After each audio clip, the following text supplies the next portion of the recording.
Pahalgam terror attack తర్వాత భారత్ పాకిస్తాన్ మధ్య tensions నెలకొన్న విషయం మనందరూ తెలిసిందే.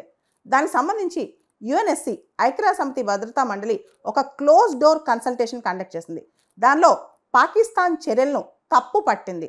అసలు పాకిస్తాన్ ఇదే టైంలో మిసైల్ టెస్ట్ ఎందుకు చేసింది, అదేవిధంగా పాకిస్తాన్కి లష్కర్ తైబాకి సంబంధం ఏంటి, అసలు పాకిస్తాన్ ఎందుకు ఇంకా లష్కర్ తైబాని కాపు కాస్తోంది అంటూ ప్రశ్నించింది కూడా. పాకిస్తాన్ చేసే పనుల్ని తీవ్రంగా తప్పుపట్టింది ఐక్యరాజ్యసమితి భద్రతా మండలి. అసలు టూరిస్టుల మీద అటాక్ ఏంటి, అమాయకుల మీద అటాక్ ఏంటి అని కూడా అడిగింది. మనకు తెలుసు పాకిస్తాన్ ఇప్పుడు యుఎన్ఎస్సిలో నాన్ పర్మనెంట్ మెంబర్ కూడా. ఈ మే మాసానికి ఈజిప్ట్ ప్రెసిడెంట్గా ఉంది యుఎన్ఎస్సికి. ఈజిప్ట్ అధ్యక్షతన ఈ సమావేశం జరిగిందనమాట. అసలు అమాయకులైన టూరిస్టులు అంత దారుణంగా వాళ్ళని చంపాల్సిన అవసరం ఏంటి అని చెప్పి కూడా ప్రశ్నించింది.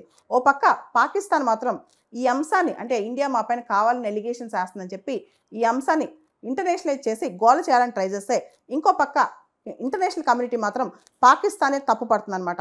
పాకిస్తాన్ ఇలాంటి సందర్భంలో టెన్షన్స్ ఎస్కలేట్ చేస్తూ మిసైల్ టెస్ట్ చేయడం తప్పు కదా అని పాకిస్తాన్ ప్రశ్నించింది యుఎన్ఎస్సి.